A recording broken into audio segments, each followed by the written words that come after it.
Good afternoon, everyone.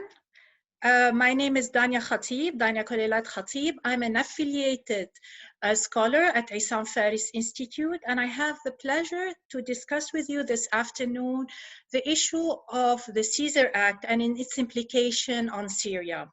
We all know that the Caesar Act is now a very big issue for the future of Syria.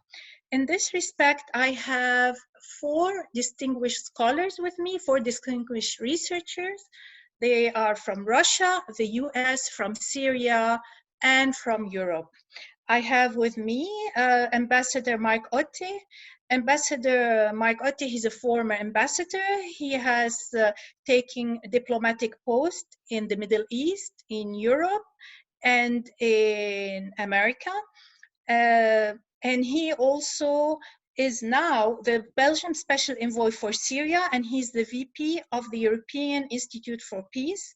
Ambassador Otte is a seasoned diplomat, and I have also with me Mr. Charles Lister. Mr. Charles Lister is a senior fellow at the Middle East Institute. He directs the program for countering terrorism and extremism, and his work mainly focuses on Syria. And I don't need to tell our audience that Middle East Institute is a very, very influential think tank in DC when it comes to Syria. And I have here with me Alexei Khlebinkov, and he's a strategic risk consultant. He's an expert on the Middle East and North African affairs at the Russian International Affairs Council. And he's also a research fellow at the Eurasian Strategic Research Unit. And last but not least, I have Dr. Fouad Fouad, who is a colleague at AUB.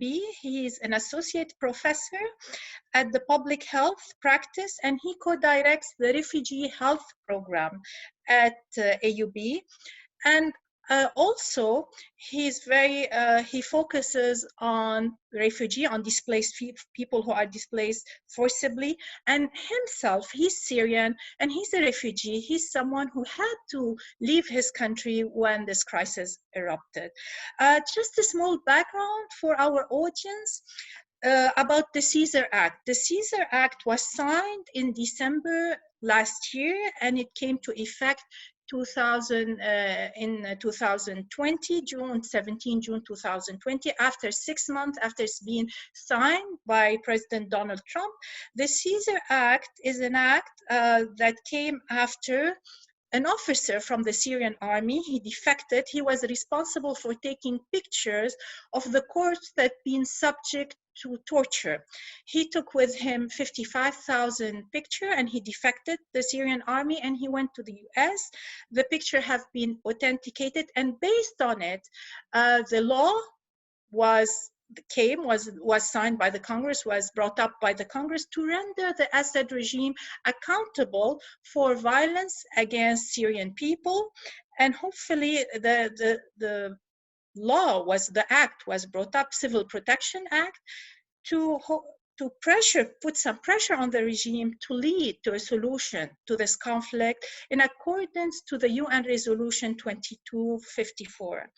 And what we're going to discuss about this law, about this implication of this law, and the implication on the foreign policy of the different countries who are engaged in Syria. We will have 1 hour, 10 minutes of discussion with our distinguished speakers. Then we'll have 20 minutes of questions, Q&A, and it will be open to the public.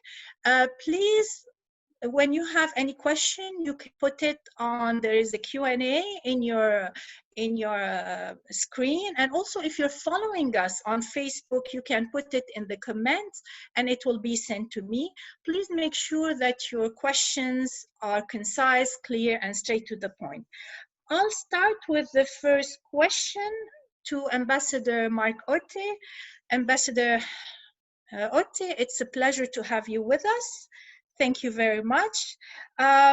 You're a seasoned diplomat. You know, you've served posts in Europe, in the Middle East, in the US, And you've seen other sanction systems, you know, you've seen other sense, whether it's South Africa, whether Iraq. What do you think are the objectives of the Caesar Act? Are they achievable? Can we have a change of behavior that will lead to the end of the conflict? Especially that now, like in Geneva, we don't see real progress in the Constitutional Committee. What do you think? Do you think there is hope that we can see some change in behavior?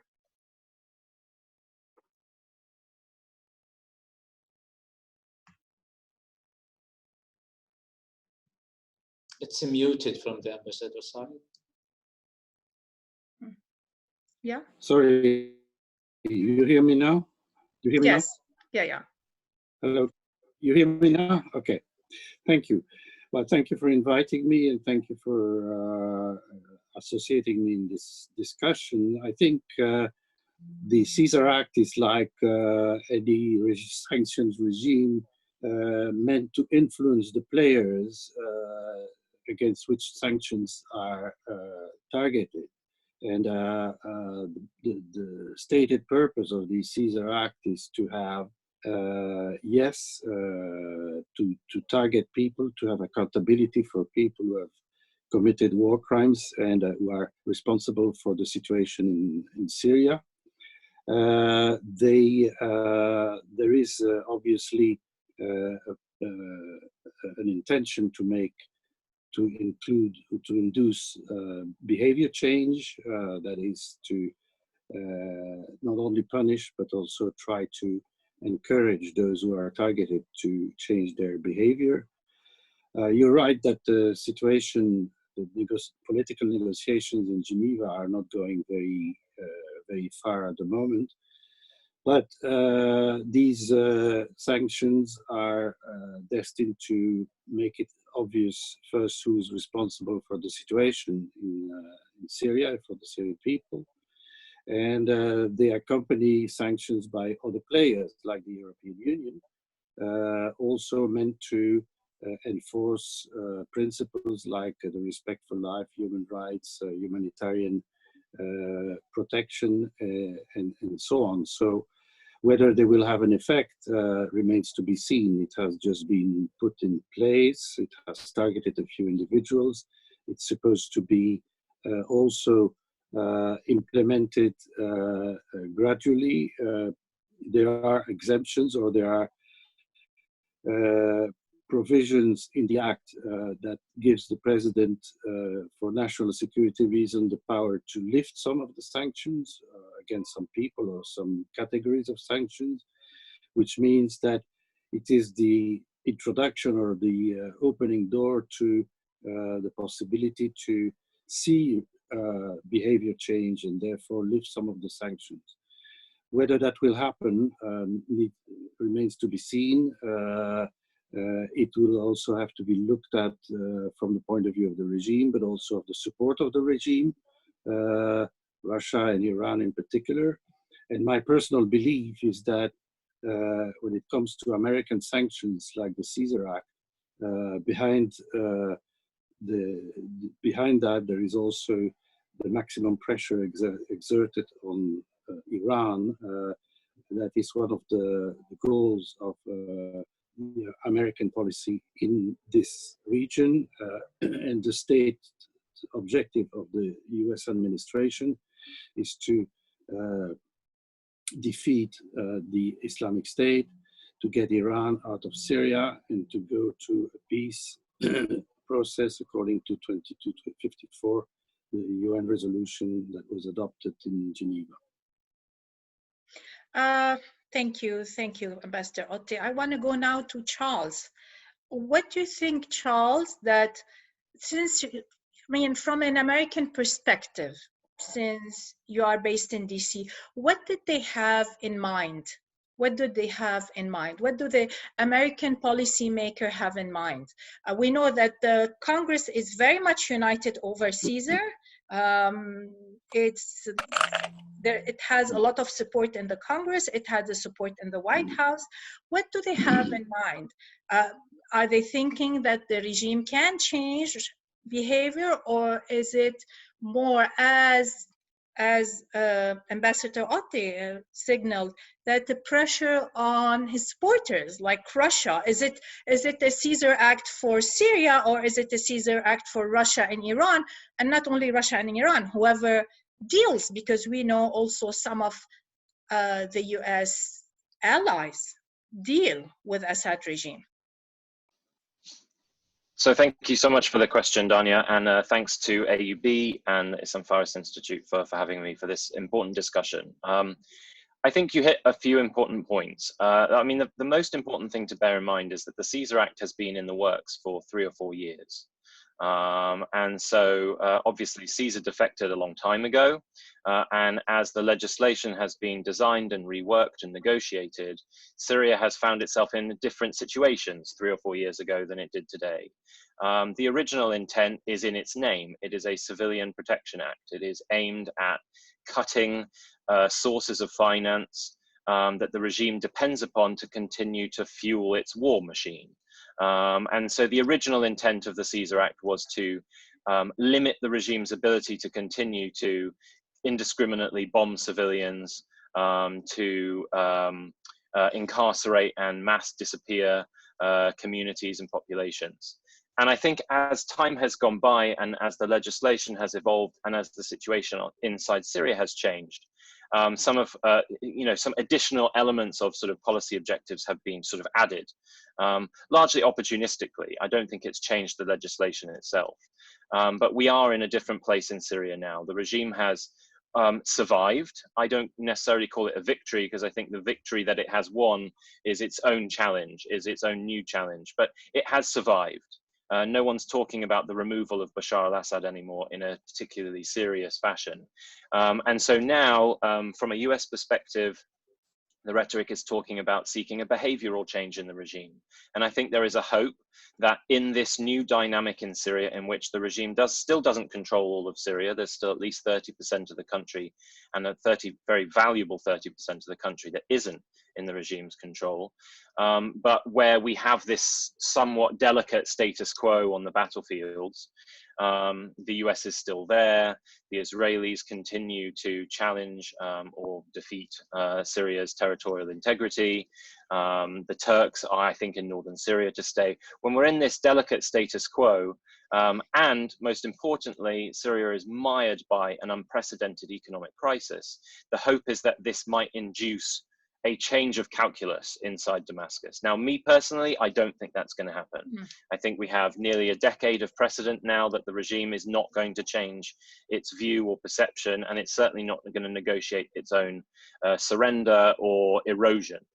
Having said that, though, I do think the Russian government, and I'd be interested to hear from Alexei on this, but I engage myself with a whole number of Russian officials and people close to the government, and there is definitely a sense that the mess that Russia is now mired with having to manage in Syria is bad enough as it is now, and it will get worse economically, on a security level. I could make a very long list of all of the areas where Syria is going to deteriorate. And I think there is a hope in Washington that we may be able to bring to the public several months of back-channel negotiations with Moscow that have been going on for several months.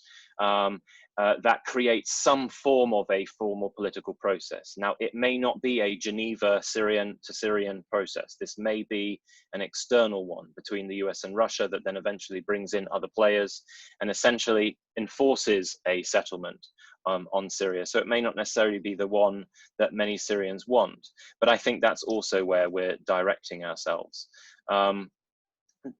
And I think the last thing I'd say, because there's plenty more time to discuss, is we're really in an unknown here. I mean, from 2011 to 2018, we were in full-scale conflict in Syria. That was the driving force that influenced the political process, or lack of political process. But now we're in a totally different situation. The economic crisis is what's driving disenfranchisement in Syria, and particularly in areas controlled by the regime. And that is not the cause of sanctions. I really should emphasize that. Sanctions have not caused the economic crisis in Syria. It is perfectly possible that sanctions might exacerbate some effects of the pre-existing economic crisis.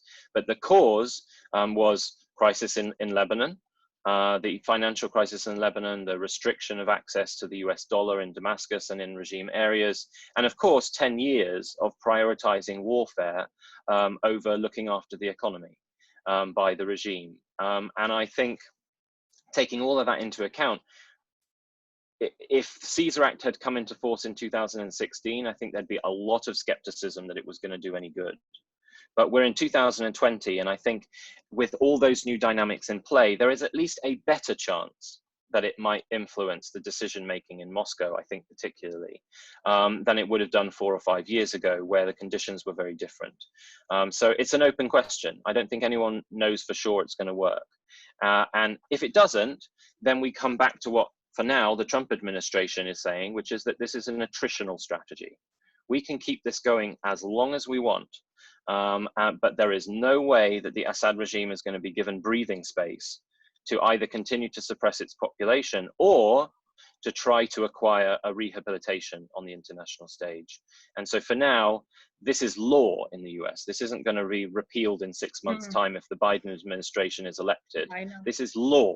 This is a new dynamic that we all have to accept is in place. And I think that's the most important thing here. Thank you, Charles. I'll go to Alexei. Alexei, what do you think of what Charles said?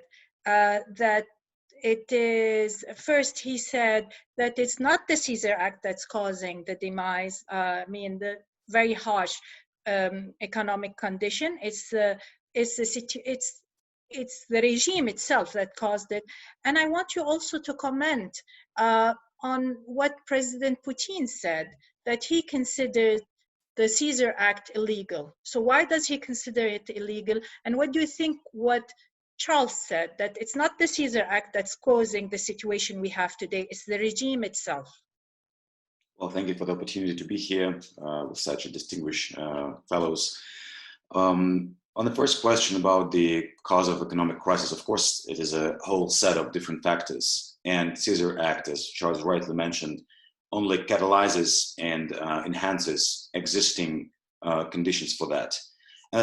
Not only the Caesar Act, but existing sanctions for at least 9 years. Then previous sanctions. I mean, Syria has been sanctioned for decades, as well as Iran. And of course, there was a cumulative effect of all those sanctions, especially during this 9 year period of war.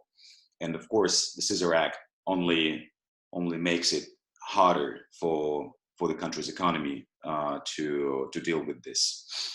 In the same manner, I would look at this act as it cannot change the behavior or be the cause of the change of the behavior neither of Damascus or Moscow or Tehran.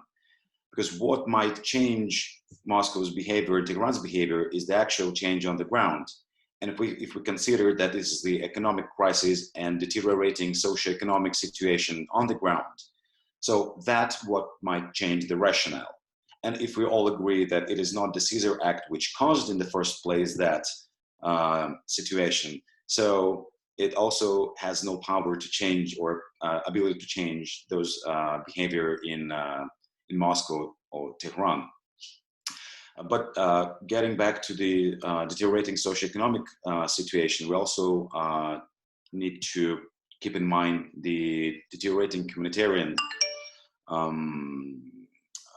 situation, given the latest UN Security Council vote on the cross-border mechanism for humanitarian aid deliveries. And in that sense, the Caesar Act tremendously hinders and complicates the humanitarian aid deliveries to the government-held areas, which host about 62% of all people in need and IDPs in Syria. So that's one of the major Russian concerns behind its rationale voting against the Belgium-German proposal to keep 2 border crossings with Eurobia reopening. So And your second question was about, Dania, can you remind me? The question was why it was a general question. Why doesn't President Putin consider it as illegal? Well, because it's a unilateral. The Caesar Act as itself. Unilateral move by the United States, trying to basically apply extrajudicially its law on the territory of other country. And the most important thing that the secondary sanction, so basically Caesar Act sanctions everyone who deals with the Syrian government. Doesn't matter whether it's Russia, Tehran, Turkey, UAE, Egypt. So all these countries potentially face the risk of being sanctioned. Another question about this Caesar Act, how it is going to be implemented. If we look back last 5-6 years, there have been quite a lot of sanctions against Russia, including secondary sanctions for dealing with Russian military industrial complex. So those countries who purchase Russian military equipment may face US sanctions. So far, we didn't see Egypt being sanctioned.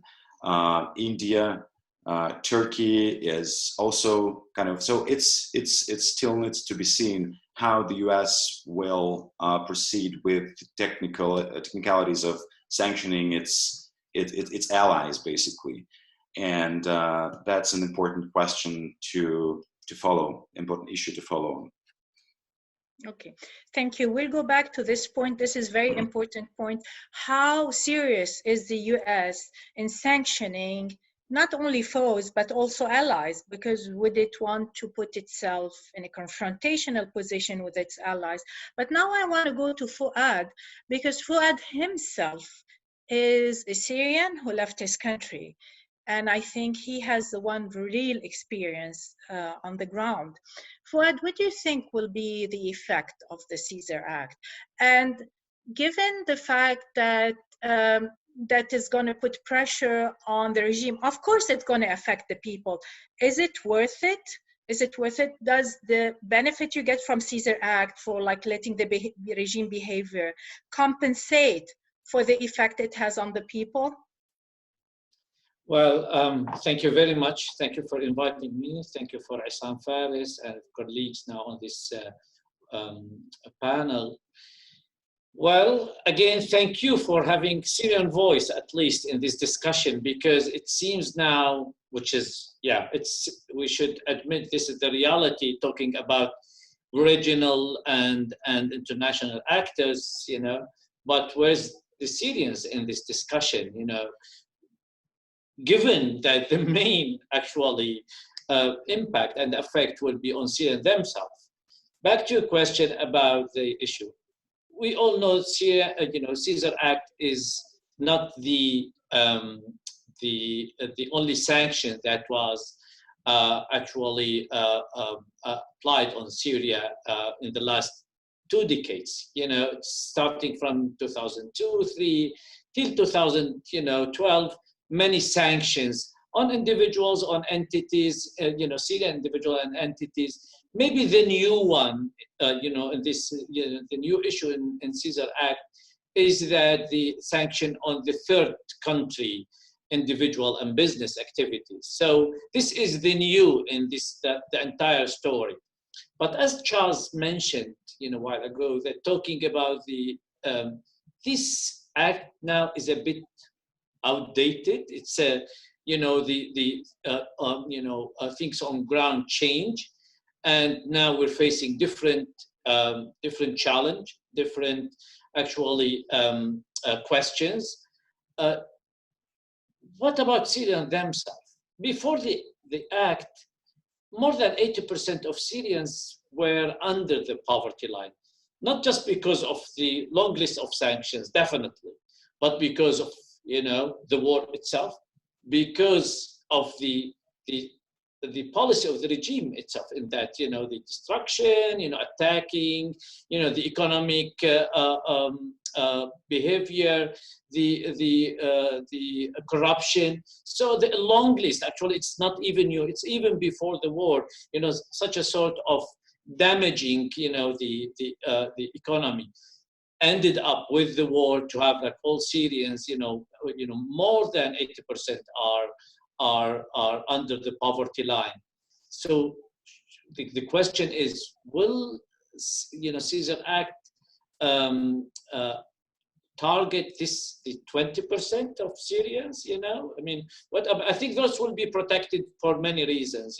That 20%, or maybe will be affected, but already, those with the under the poverty line maybe will be worse.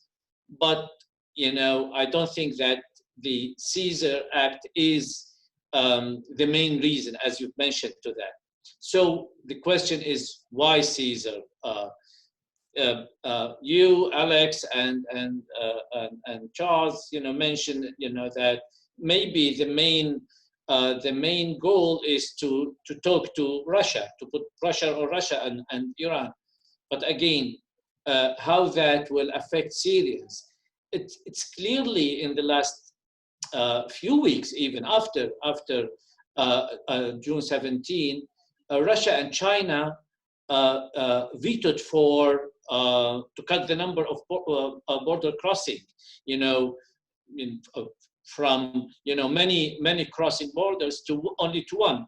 And they argued that these areas can be reached from within Syria. So they want to direct the humanitarian aid from cross-border into one channel, which is inside Syria. So the response from Russia is, well, so we can put more pressure, also on the Syrian, the displaced Syrian, and then let's close the borders now for any humanitarian aid. And if you want to save Syrians, so make it through the regime channel. What does it mean? It means that no one actually cares about Syrians themselves.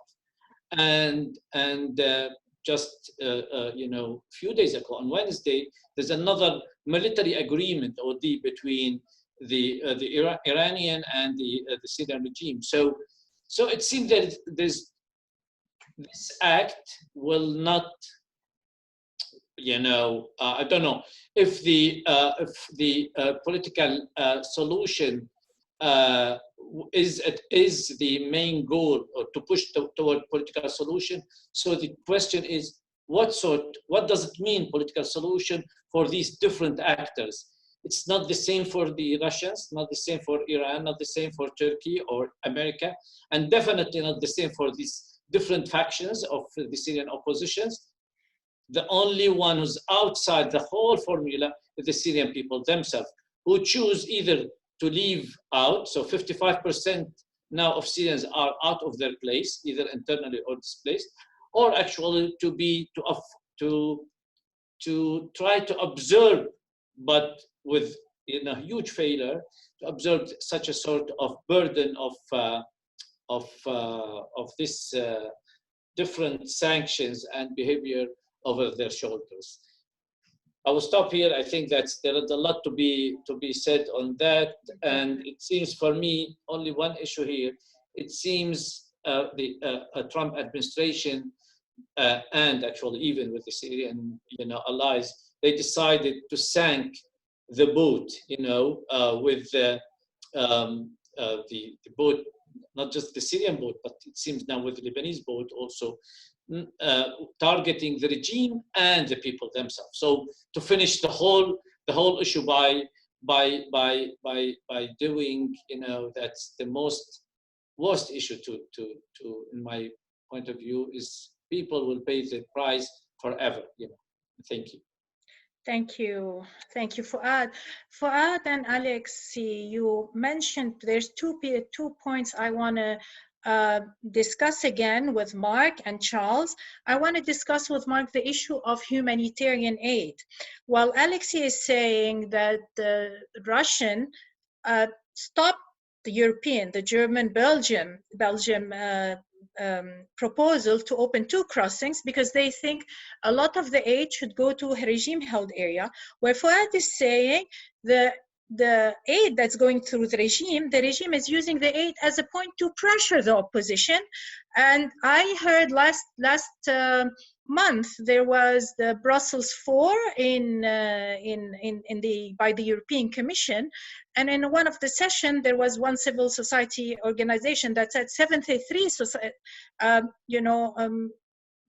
civil society organizations stopped working with NGO because simply they were not getting any aid, like the international aid that was supposed to be given to them through Damascus. Damascus was not giving to them, and it was using it as a point to pressure opposition. So, Mike, what do you say about that?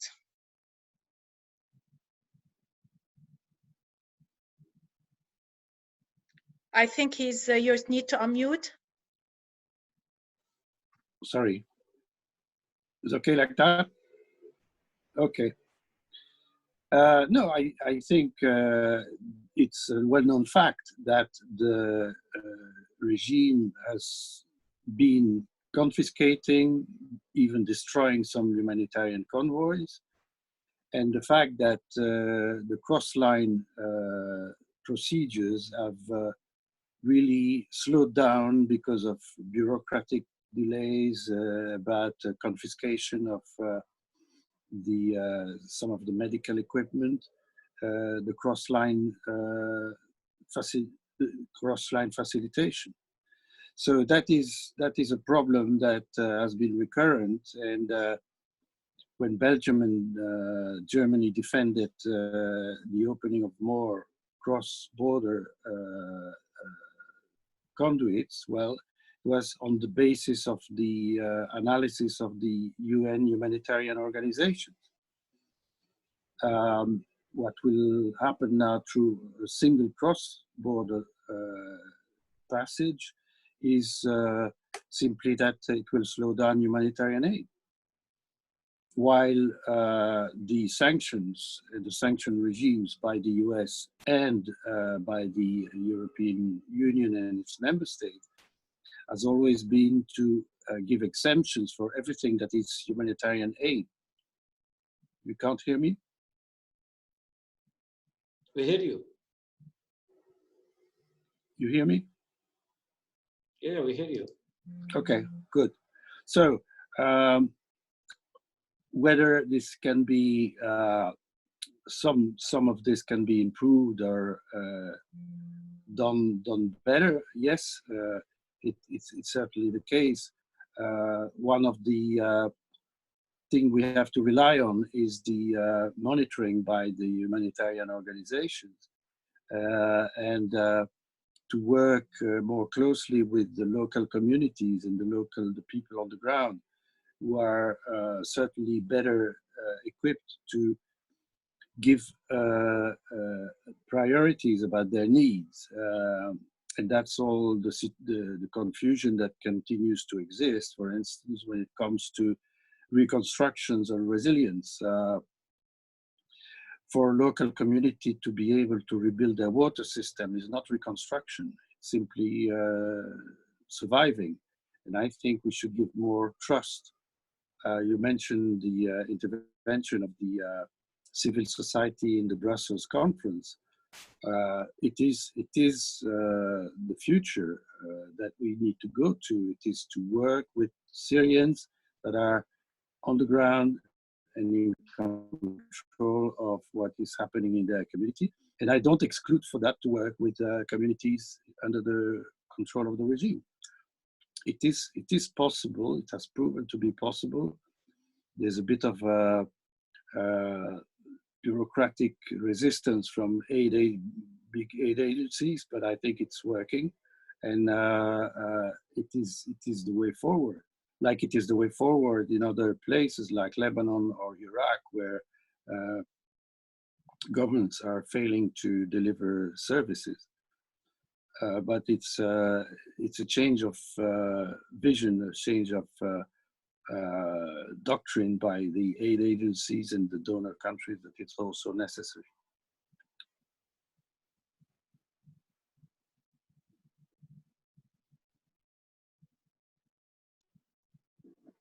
Dania, you're muted. Sorry, I go back to Charles and for what Mark said, and he said that we need to work more with communities on the ground, with the local councils, with civil society organizations. And you've said before, there've been a lot of discussions with the Russians that have been going on for some time. So could it be, for example, as the Caesar Act, because Caesar Act is an ironclad, there is no dealing with Assad, no matter what, that you convince the Russian or you come to an agreement with the Russian where international NGOs, where international donor can give the aid directly through these councils without going through Assad-affiliated organization like Syria Arab Red Crescent or the Syria Trust Fund that is managed by and chaired by his wife Asma. Can we have this kind of arrangement where it will be also a start of some agreement, rapprochement with Russia on Syria? And the other question I want to ask you about is the point that Alexei said, we don't know about the sanction. We don't know. He said Russia has been subject to sanction, but nor India.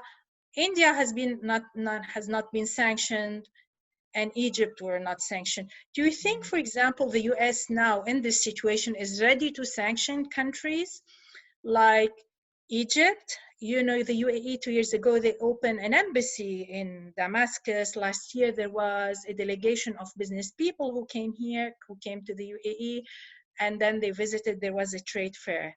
So what do you think? Do you think, so two questions, whether there is a possibility for the aid to go directly without going through the Assad regime by having some sort of agreement with the Russian? And the second one, how serious is the US in enforcing sanctions on allies? Sure, thank you. Well, I mean, I think both of those are big and important questions. I think I'll tackle the second one first. I think this is the only area where the executive in the US will potentially get involved, is if the announcement and activation of the Caesar Act doesn't prove a sufficient deterrent to prevent US allies like the UAE, I think in particular, that's certainly the one that's got all the attention. If it doesn't deter them from engaging the regime, from business entities in the UAE from considering reconstruction contracts, then that's when the executive will get involved. I think, as far as I understand, it's the only time where the executive, the White House, will have to make a decision as to whether or not it's in US national security interests to take that step. Now, the indications I've got so far is that provided it wasn't the government of the UAE or, the Dubai Business Council or the Abu Dhabi Business Council, then the likelihood is they probably will be sanctioned. So far, most of the interest has been expressed by private business entities in the UAE. Those will almost certainly come under sanction if they restart. And I say that because apparently they have stopped in large part because of the Caesar Act. But if they restart their engagement, then I think there is a risk of sanctions. But if those sanctions end up having to target government-linked entities, then I think there will be a challenge. And I think a lot of that will depend on the situation in Syria, the calculation of the president and his administration, whether it's the Trump presidency or a Biden administration. And I think, big questions remain impossible to answer specifically on that. But as of now, yes, it's under active consideration. But it's not the intention. The intention of the Caesar Act is to deter. We don't preferably want to have to get into the act of having to sanction. But if and when, I think, as I say, the context and the specific entities will probably determine whether or not they are sanctioned or not. On the other question about aid into, I assume, aid into regime-held territories, your question is pointed towards. I think this is something that's been discussed in Europe, and Mark is probably more familiar than this than I am. But this is a debate that has been had in Europe, in particular, for a long while. The question of whether or not it's possible to have, quote unquote, independent civil society organizations, independent NGOs in regime-held areas. And then the potential for them to receive foreign aid money to fund independent activities in regime territories. And the reason why this has remained a debate and hasn't been implemented in any policy is because by and large there is no real faith that it is possible to operate as an independent entity in regime-held areas and receive foreign money, and then use that foreign money without the interference of the state. All the evidence that we have over the last 9 years is that merely to exist as a so-called civil society organization or as an NGO means you have to be working hand in glove with the state, and in most cases with the Mukhabarat. And that so far has largely deterred Western aid money from going through an arrangement like that. And quite frankly, you know, to hear proposals like that days after Russia has blocked humanitarian aid from crossing to 4.5 million people who need it, and now we're being proposed an idea that for the last 9 years at least has been proven yet another mechanism to enrich the regime and its cronies is frustrating. So no, I don't think that's likely. When US officials are asked this question, what they keep making clear is that the US continues to provide hundreds of millions of dollars of aid through the UN to regime-held territories, and it will continue to do so with the Caesar Act in place. That will not change. And so the idea that the Caesar Act is aimed at limiting or withdrawing aid to regime-held areas is a myth. Now, there is, specifically on the international banking issue, a very tricky issue with sanctions, which is deterring banks from engaging in money flows to NGOs that then operate inside Syria. And that is, in the US, something that the Treasury Department is going to have to continue to struggle with. I understand they have a very swift running dialogue with all known NGO actors who have received US and European aid money in the past. And they are supposed to work with Treasury, and the channels remain open.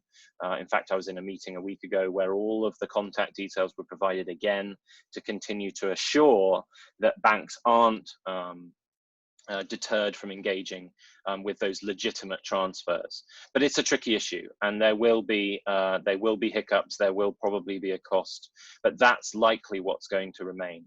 And I think the last thing I'd say is, in 12 months' time, I would imagine there will be zero cross-border aid into Syria.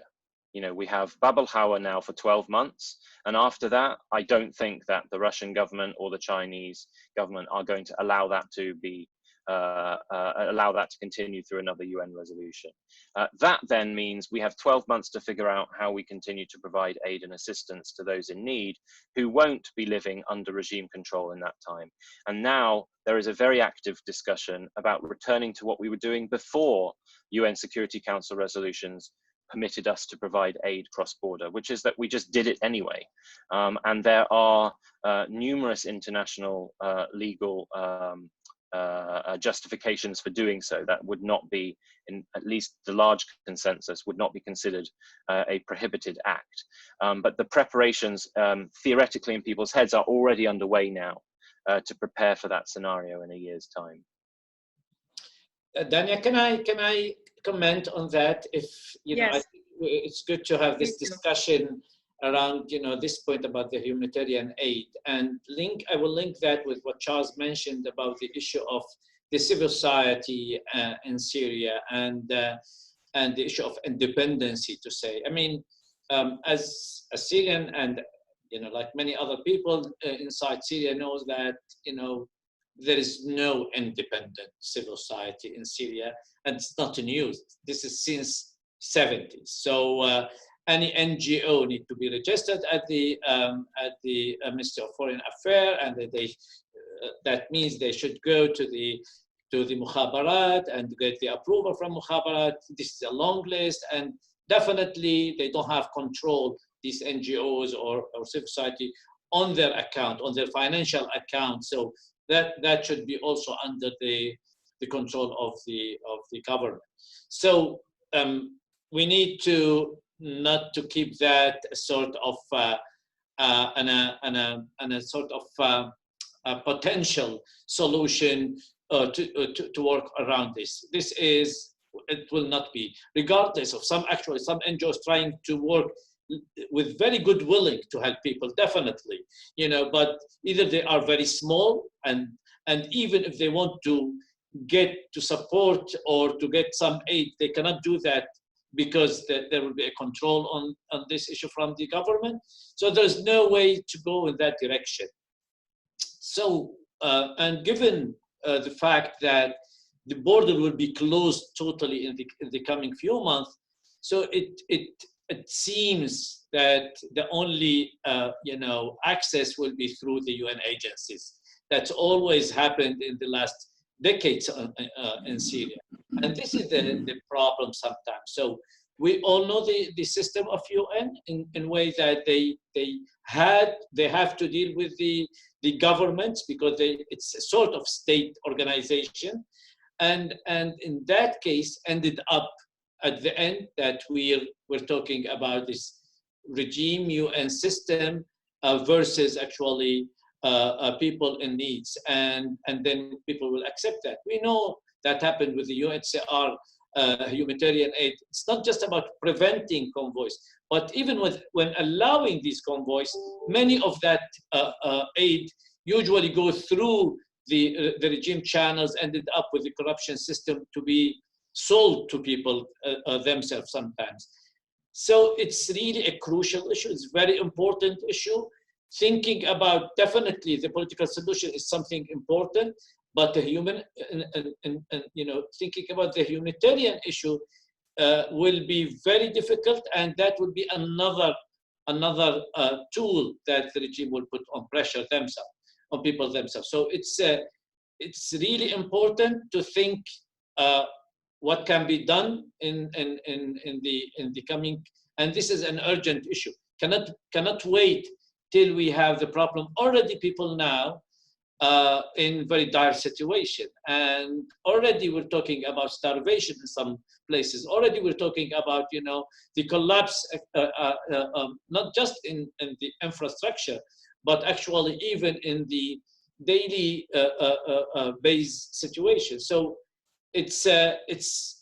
there's a need. I mean, I have no idea what can be done, but there's a need that within the coming few months, there should be an exit from this very difficult situation that will be a black hole in the region.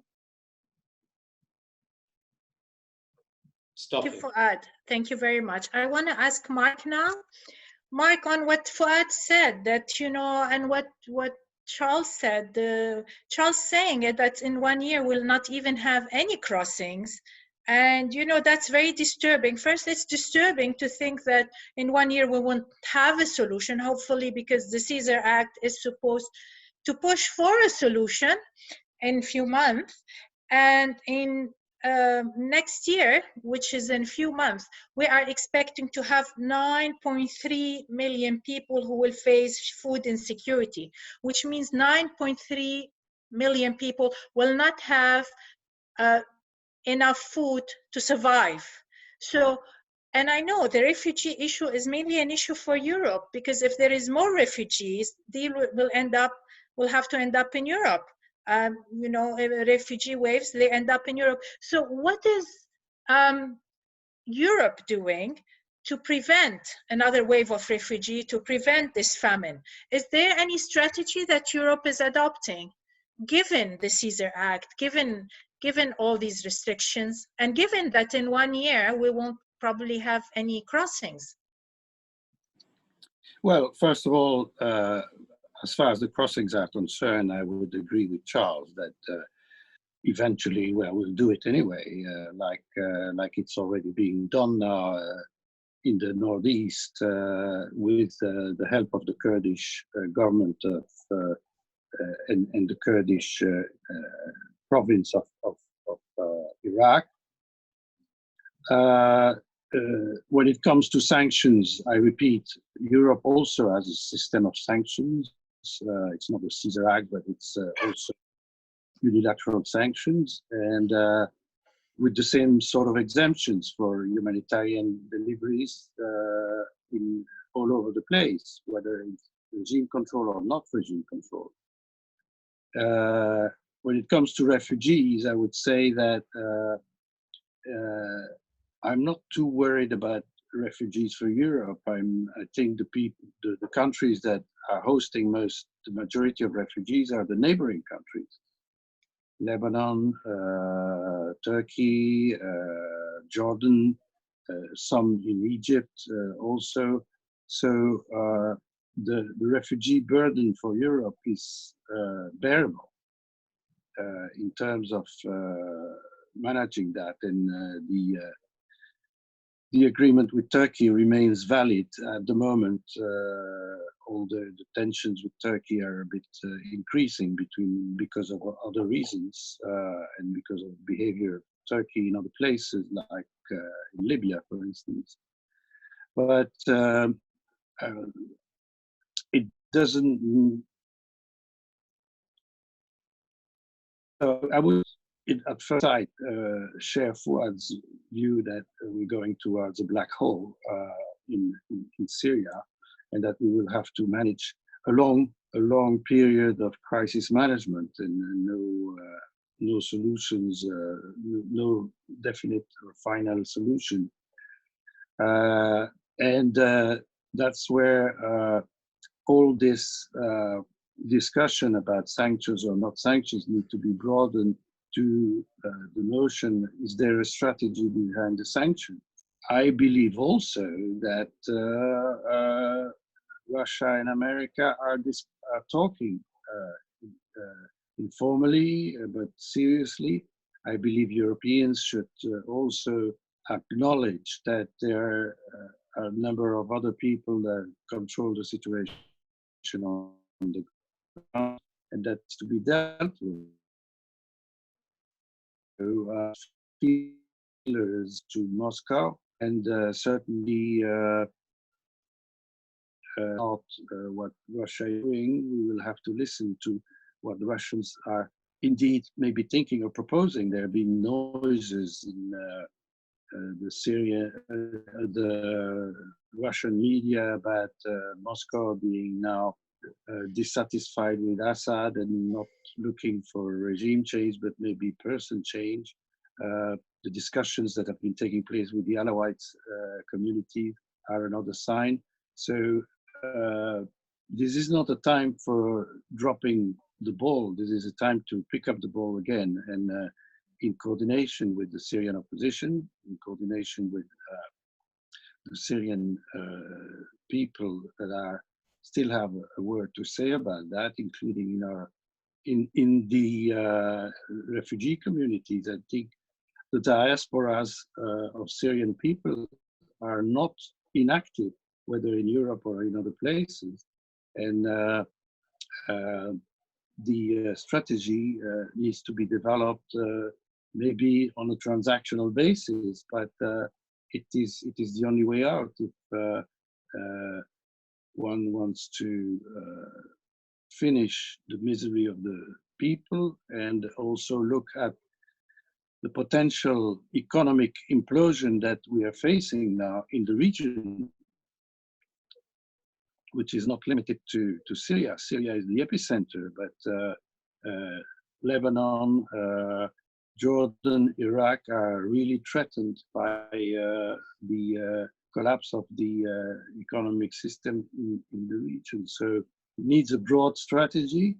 It needs implication and of the regional players, and it needs, in my view, better triangular transatlantic relations with how to deal with Russia. I think it's not unreasonable. Maybe it will be looked at as something that is not completely commendable, but it's the only way to get out of this. That's my view. And in the meantime, yes, there is a commitment from Europe as much as of America to continue humanitarian aid on a grand scale. I would remind people that if it's the US and Europe with a few other Western countries that bear the brunt of the humanitarian aid, and the biggest amount of money that has been going to the UN has come from the United States of Europe. Maybe it's a reminder for others who are also part of the situation. That's Thank my you, comments. Thank you, Mark. You mentioned two very important issues. You mentioned the word strategy. What strategy around it? And this is, I'll go back to Charles later on. But also you mentioned a very important point, which is the dissatisfaction with the Assad regime in Moscow. And we see, and I'm going to go and ask Alexei, because we see, for example, the Russian media talking about him buying a $30 million painting to his wife, saying he's incompetent. We see the Russians meeting with Alawite. So I need to hear from Alexei. Given that there is like an agreement that we don't want, Assad will not be giving any other chance, will not be giving any space to breathe, as Charles said it. He said it.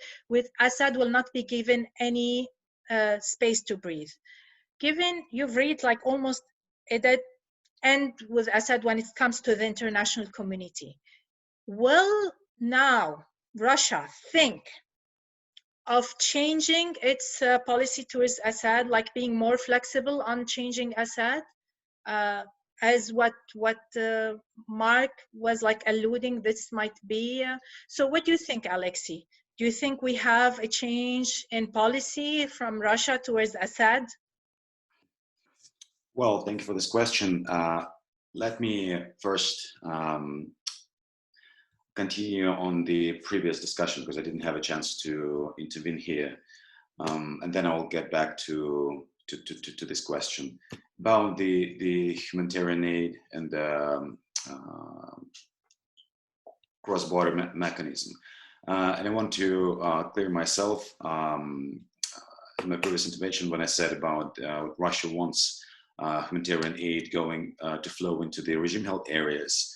I mean, to be more precise, it wants all aid or the majority of aid going not necessarily just into the regime-held areas, but through Damascus and to any areas, not only government-held, but to Idlib, to Kurdish-held areas, anywhere in the country, but through Damascus. That's an important point. Another excuse me, Alexei, why do you think it's an important point? Because as we said from NGOs that were in Brussels they're saying the regime is not giving them this aid. You know, that it's getting aid and keeping from itself. So how can the Russians make sure that the regime really gives the aid to Idlib and to Northeast? Right, it's a very legit question. I will get to this answer a little bit later, but it's a very legit concern, and it's it's a two-way road. And Russia, Damascus, Iran, Chinese, they have the same concern about how UN can make sure that its aid is delivered and distributed transparently, because UN structures do not operate in Idlib province, for example. They're not present there. They have no capabilities to track independently and verify where this aid ends up. And there are a lot of already examples and reports that this aid is ended up in the arms of terrorists. The same as Damascus also exploits the humanitarian aid, hijacks it, sells for more higher prices, or even destroys it. So it's those concerns legitimate to both sides, and this is why one of the major concerns from Moscow is how we can ensure that those remaining cross-border mechanisms can be monitored. And of course, it's also, I think it clearly understands that there is a big concern. One of the biggest obstacles in Europe and the United States for humanitarian aid flowing through Damascus is lack of transparency and lack of the confidence building measures to make sure that this aid is delivered to the targeted population. So this is why I think today, not even today, but even half a year ago, Moscow started to be more open to the discussions of establishing an mechanism, joint mechanism, which can monitor and observe this UN aid distribution, which will go through Damascus. And I think that Moscow sees it as the only possible way how to proceed with the humanitarian aid if, as Charles mentioned, in a 1 year time. I also think the Bab el-Hawa cross-border border crossing will not be prolonged to use, and there's going to be the only solution because Russia and China won't. Will continue insist on humanitarian aid, UN humanitarian aid flowing through Damascus, and for that to happen, and I think they will understand more and more that this joint mechanism should be developed by together with the Europeans, probably Americans, Russians, Syrians, maybe some others, to create some sort of a more or less transparent mechanism. That will be a good confidence building measure in terms of starting distributing humanitarian aid through Damascus to the entire territory of Syria. Recently, there was an example of the big batch of humanitarian package delivery. More than 80 tons of aid was airlifted from Iraqi Kurdistan, from Erbil to Damascus, and a week or 2 weeks ago, it was finally delivered from Damascus to Hasaka, basically to Kurdish controlled areas. So, in an example that this mechanism can work, so that this aid should flow through Damascus. And another concern which Moscow repeatedly mentions is that basically the UN refuses to work with Damascus. For example, in April, there was approved by Damascus humanitarian aid delivery to Idlib, to Dar al-Izzat and Akarbat, as far as I remember. Since April, UN did nothing to deliver anything to those areas, under an excuse that it is a big risk to transmit COVID-19 from government-held areas to Idlib. If to follow this logic, all humanitarian aid flowing from Turkey should have been seized a long while ago, because Turkey has way more higher rate of infection with COVID. So this excuse looks in Moscow's eyes is irrelevant and not legit. So this is why I think soon we'll hear more calls from Moscow to establish some sort of joint mechanism of monitoring the aid delivery, humanitarian aid delivery. And also another important nuance in this topic is that if we talk about this UN Security Council resolution, it actually targets only the UN humanitarian aid. It doesn't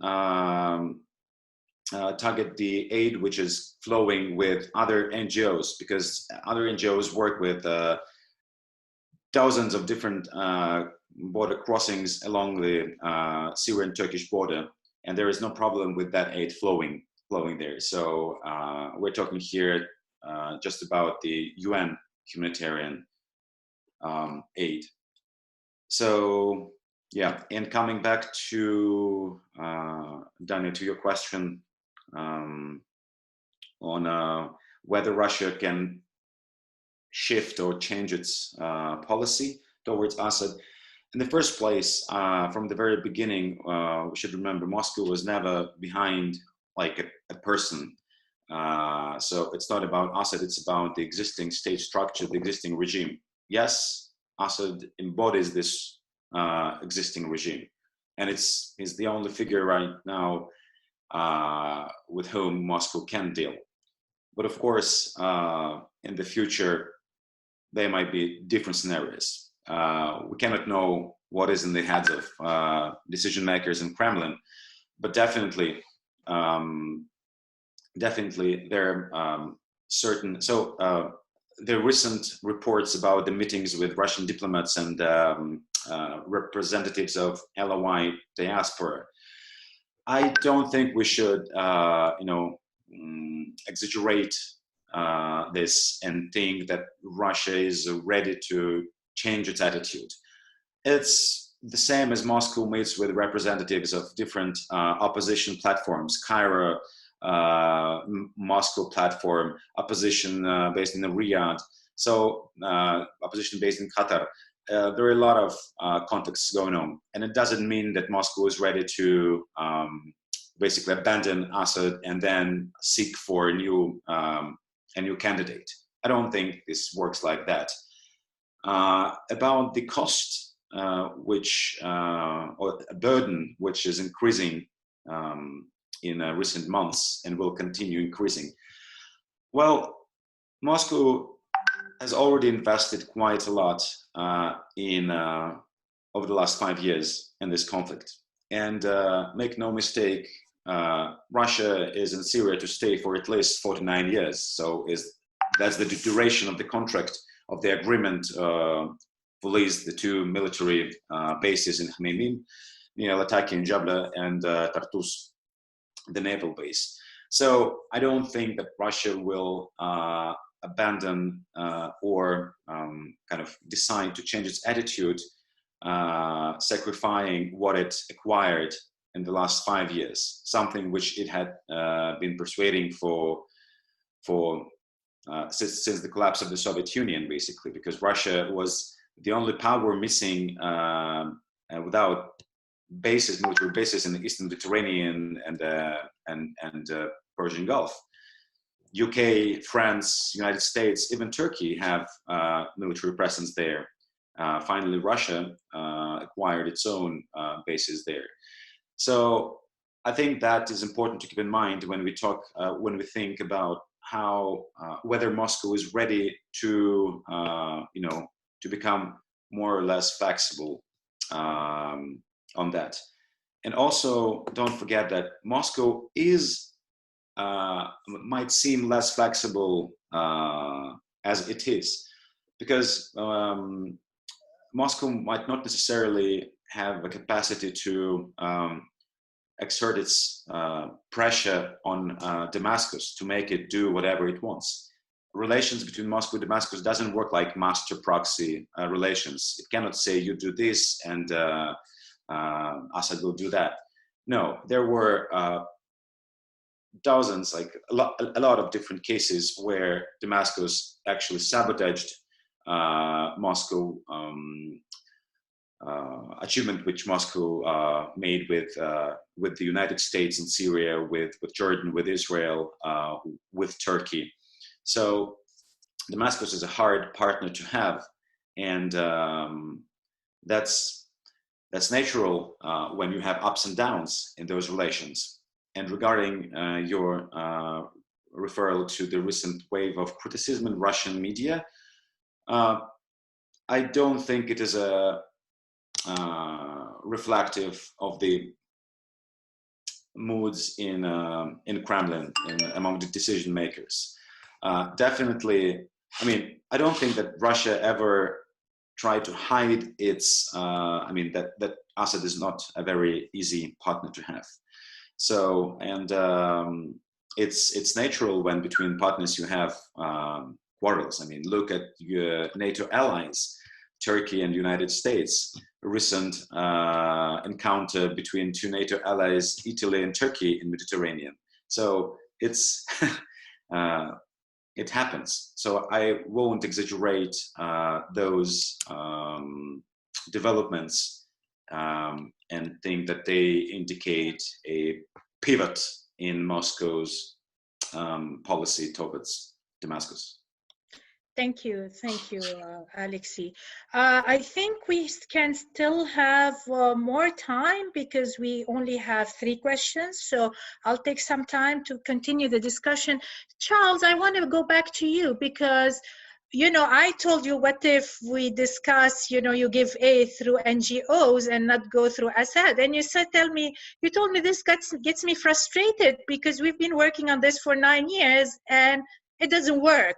And now Alexei is saying aid should go, Moscow thinks aid should go to Damascus, though they know, the Russians know that, you know, the regime is not very transparent, but some monitoring structure can be devised. Do you think a monitoring structure can be devised? And the last question, I want to tell you, I want to ask you, Charles, and maybe I can have comments from Mark and Fuad and Alexei. What's the strategy behind the, because Mark mentioned the word strategy. There should be strategy, because unless you have a strategy, look at the All for Food program, it went on and on and on, and at the end you had to have military intervention. So just very briefly, because we spoke a lot on the issue on the issue of crossings, so just very briefly, whether you think a monitoring like mechanism can with the Russian, if they agree with the Russians, and to go through Damascus, maybe go through Damascus and doesn't go through Assad, like you never know. But I want really a discussion whether there is a strategy behind Caesar, or Caesar is just sanction to sanction.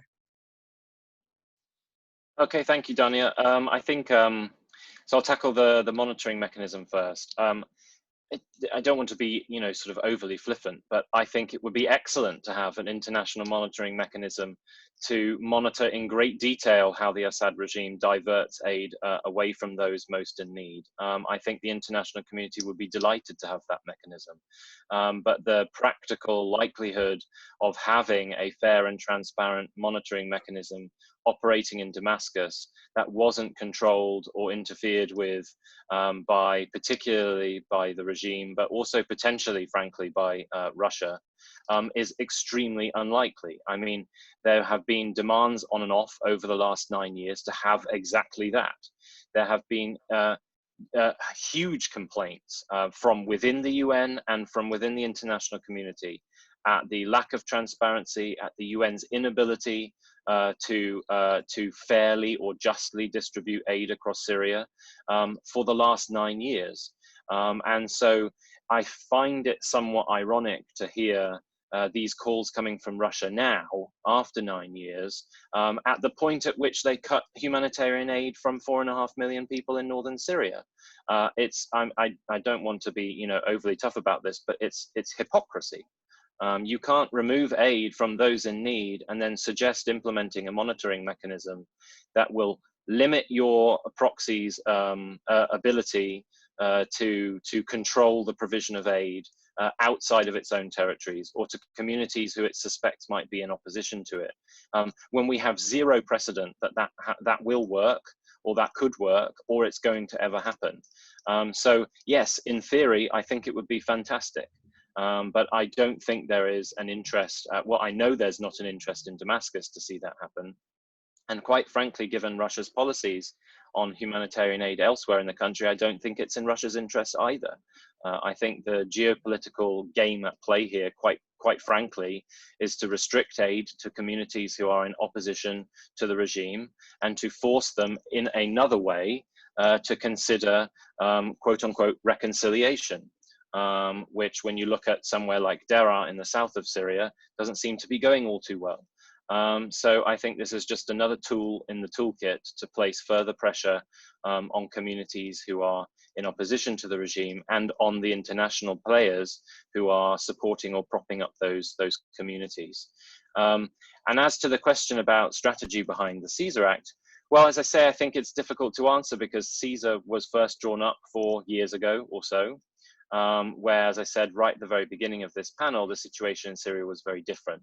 The strategy then was purely civilian protection. This was to limit the regime's financial ability to continue to fuel its war machine. And just to give you a recent example of that, as the Syrian pound spiraled to 3,000 to a single US dollar, And as protesters in Soweto were coming out, really for the first time in years, speaking out vociferously against the regime and identifying quite unusually in solidarity with those in Idlib, purely because of the economic crisis. This was obviously pre-Caesar sanctions. The regime spent several $100 million on Russian weaponry, including fighter jets, some of which didn't even stay in Syria but were sent to Libya instead. At the same time, regime artillery was seemingly purposefully burning agricultural crops in the northwest of the country. So the regime isn't showing a great deal of good faith here in terms of supporting its own citizenry.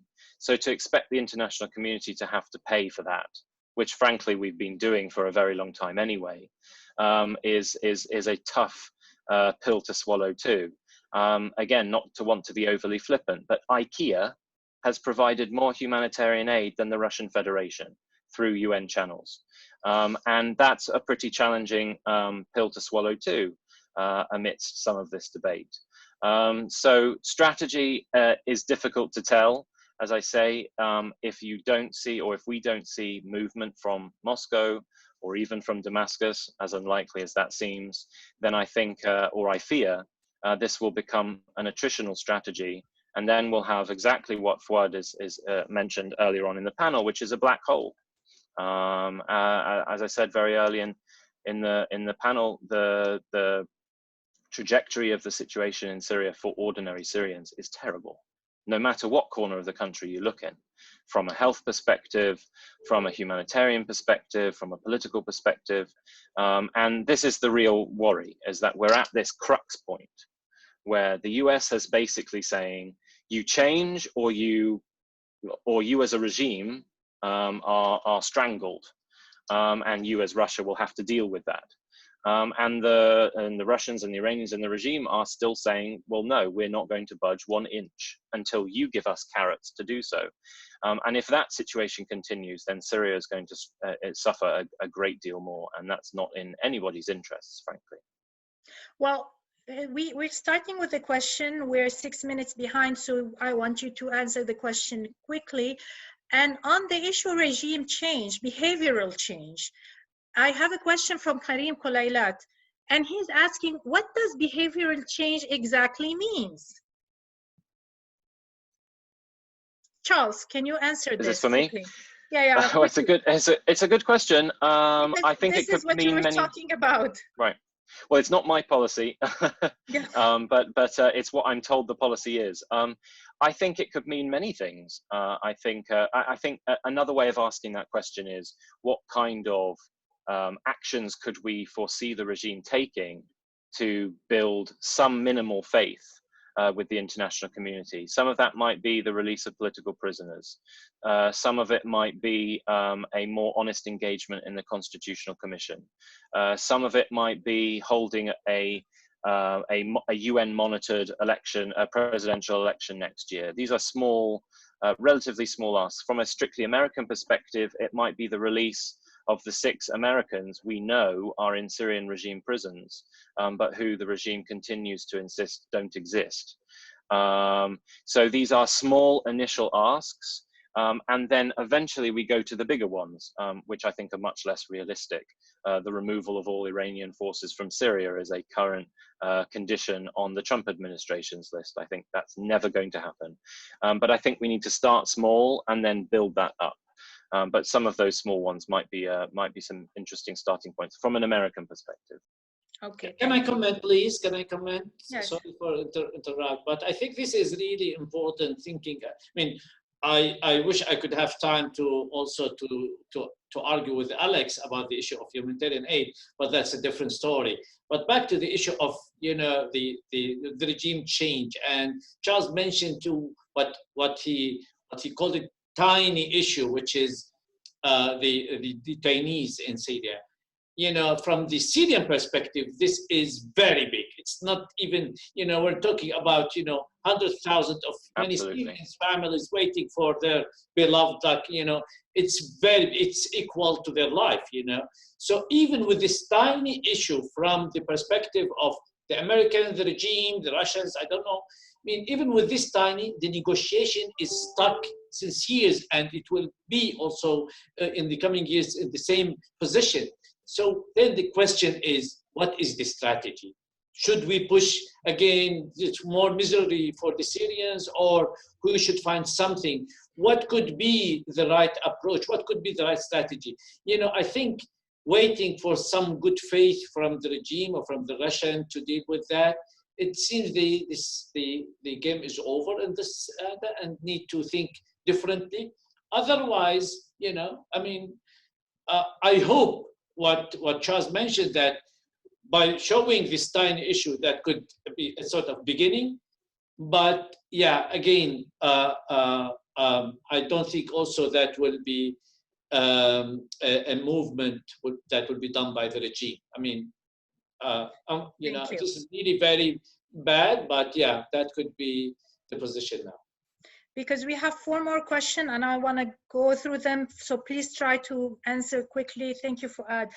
There is a question from Aiden Keynes. These sanctions have the potential to massively destabilize elite finances in Syria, including regime insiders, as well as the broader economy, broad elites and people loyal to Assad. Do you think either of these 2 groups as having the motive and influence to pressure the regime to make concession that may lead to the lifting or partial lifting of these sanctions? Do you see the regime as being able to respond to this pressure while maintaining political power? So let's say, so basically he's saying people around the regime, you know, the business people will be a lot affected. They might pressure the regime. Can the regime push back their pressure?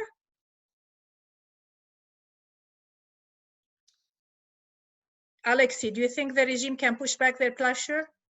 Well, regime probably can do whatever it wants and they have capacity to, but just retrospectively, we can see that over the 9 years, we didn't see any successes of such action on the side of business elites or others who have been against or tried to oppose something. There were either desertions or migrations of business people or politicians. So it's hard to imagine that today the business, so that there is a coherent front inside the political or economic circles in Syria which can, you know, jointly in a unified front oppose Assad. I think that's quite. I mean, it's not the reality. Yeah.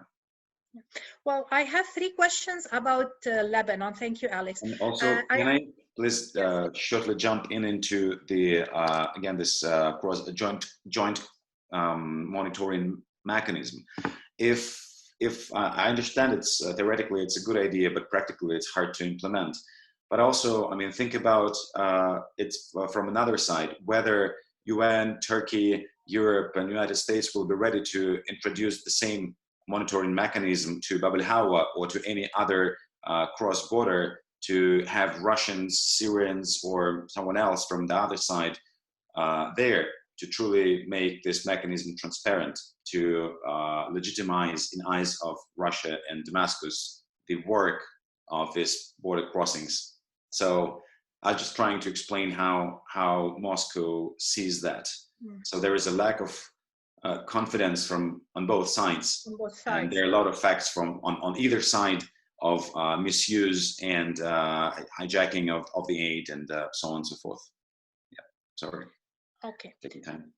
There is a question. I'm confused by Mr. and I'm reading them as the first come by whatever comes first. I'm confused by Mr. Lister's certitude on the act being a law because its application is determined by the executive branch. Therefore, it's actually fairly flexible tool for the US president to use, either a second term for Trump or a Biden administration. What's the implication of this reading? So, Charles, do you think he... I guess that's to me. I mean, I think we've already tackled that, frankly. I think it isn't a tool for the executive. until those extremely difficult issues are raised, such as the potential to sanction allies. Before that happens, or without that happening, the executive isn't going to have much of a role in this at all. And yes, of course, this is a law. This is very different than having the pre-existing Treasury sanctions regime. This is a congressionally mandated law that necessitates that the US government take these actions, with the exception of if it threatens US national security. And as I say, that's a very specific area where it would pretty much, as I understand it, engaging with the officials who are actually designing these sanctions, only regard the sanctioning of US government allies. So not necessarily business entities that exist within our allied countries, but specifically the governments themselves, which is extremely unlikely anyway.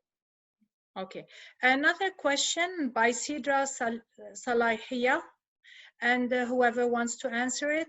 How will the Caesar Act impact area outside Damascus, such as the Kurdish self-administration territories in the northeast? What is the outlook of negotiation held between such party and the US in terms of continuing their trading network with Damascus? Who would like to answer this question? I try. I don't think that there is a sort of direct impact, on the Kurdish area, and actually that's why we're talking about why the Russia and the Chinese put this veto. I mean, this is just like they try to put a pressure from that side also. They put aside that if there's more pressure on the Syria regime, so we put more pressure also on the other side where people can play a role. So yeah, I'm not sure if my reading is right. I'm not sure this act will affect directly the territories outside the regime area. Thank you. Well, I have two comments. I have Layal Yaoub. She asked about Lebanon. I just want to tell her that after tomorrow we have a full session about Lebanon, so we won't tackle Lebanon. And there is Miss Anna Fletcher is asking, why don't we have, very interesting, my only wish if there were Syrian female voices on the panel. You are right, but I'm half Syrian. I don't know if that counts. My mom is Syrian.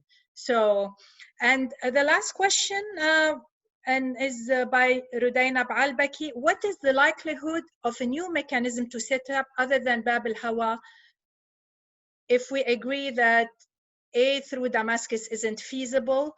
We tackle through this, but other than just sending the aid, do you think you can agree on a mechanism other than Bab al-Hawa? Other than just sending the aid?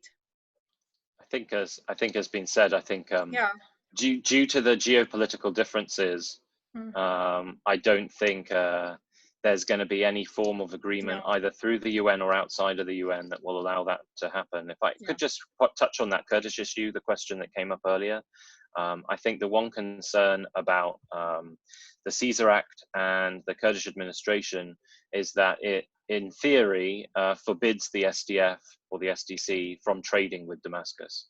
And as I understand it, it will almost certainly never come in writing, but the US has essentially given the SDF a waiver because we're full aware, or the US government is fully aware that the SDF needs the money to continue to sustain itself, particularly amidst the economic crisis. And it would make zero strategic sense to enforce the Caesar Act on our own partners, when in fact their trade is relatively minimal in a financial sense. But the primary being oil.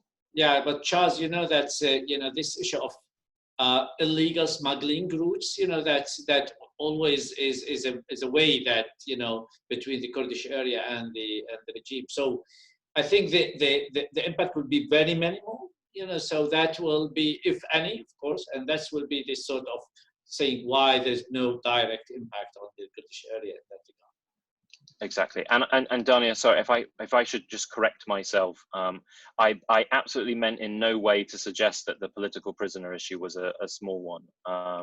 I'm very well aware of how significant that is for Syrians. I was more pointing to the American demands of American prisoners, in particular. In the scope of the Syrian situation, 6 American prisoners is a very tiny issue. But of course, the scale of the disappearances and the political prisoner issue is imaginable, and of course that's a highly significant one. And as Fouad said, there's a reason why we've had no progress on it, and that's precisely because it is so significant. And if I may comment, it is even a small issue. I mean, even an issue of releasing, whether you say it's small or big, releasing prisoner, it is a big issue because the regime wouldn't want to give any signal that a sign of weakness, because a sign of weakness, you know, the regime very much thrives on psychology. It cannot show any sign of weakness because that will heavily affect it.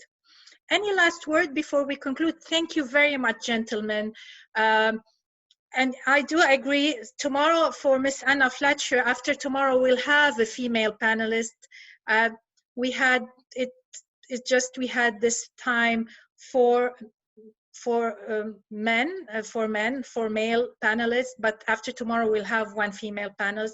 Thank you all. Thank you for your input. It was very, very enlightening and very clear and very straight to the point. Anyone has a last word that he would like to say before we conclude? Just thank you. Thank you very much. Yes, Thank you very much.